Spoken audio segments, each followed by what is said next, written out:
Bonjour, je vous présente la variante Knight Mate. Alors ça va jouer ici sur un échiquier que vous connaissez. L'échiquier qu'on va dire orthodoxe, normal. Alors vous allez placer une tour.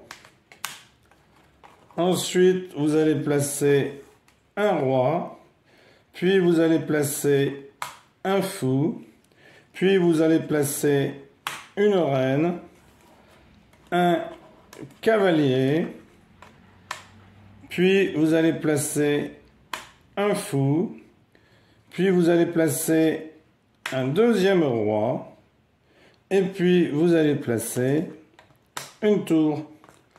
Et devant, vous allez bien entendu mettre des pions. Alors vous allez placer en miroir, c'est-à-dire en face, le roi en face, le fou en face, hein, pour les bleus ou les noirs si vous avez des noirs. Voilà. Alors, elle a été inventée par Bruszinov en 1972. Les situations des cavaliers et des rois sont échangées. À la place du roi des échecs, il y a appelé le chevalier royal, qui a les mouvements du cavalier, mais c'est lui qui prend le rôle du roi. C'est lui que l'adversaire doit mater. Donc, ce cavalier, c'est lui le roi, si vous voulez. Alors, pour vous en souvenir, vous pouvez mettre un petit pion dessus, hein, ou alors vous pouvez mettre un cavalier comme ceci pour vous montrer qu'il est couronné. Alors, bien sûr, pas bleu, puisqu'on est du côté des bleus. Voilà. Donc vous pouvez en mettre un comme ça, sinon vous mettez un cavalier dit normal et c'est lui le roi.